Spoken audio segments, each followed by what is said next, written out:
It less currency. Less. Right, we con this. Make sure. From good lambicha. We press.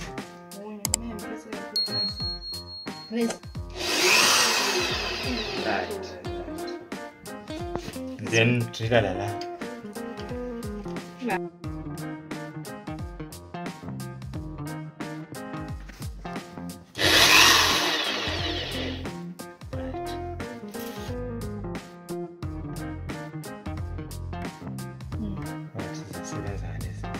Like a test.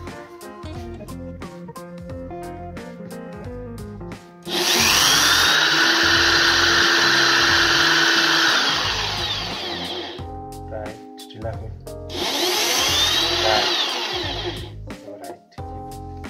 now keep a foot, maybe keep it drill. Oh, but right. Okay. And won't be easy. Right, we need to do the same thing now.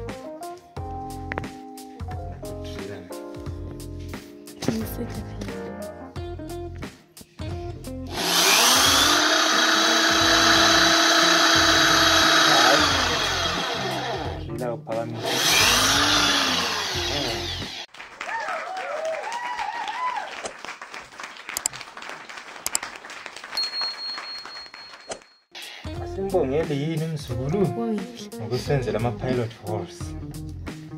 Okay. Lapha kumele sitshintshe futhi picture.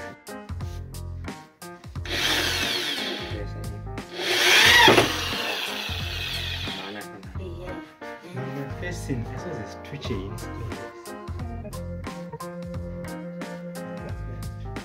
I think for something.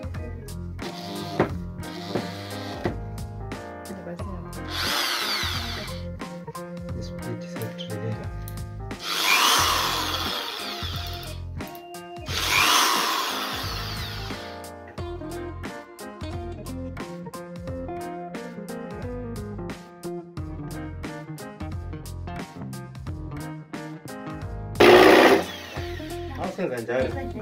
Yeah, but head screw.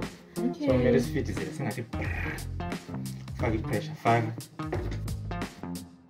The pressure pressure. So. Yeah. This poppy.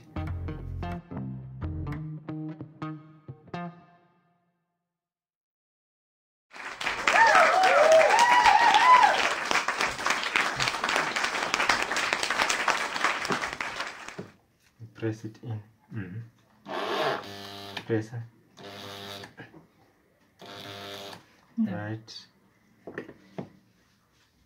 Press. How many go for some press on la? Kona.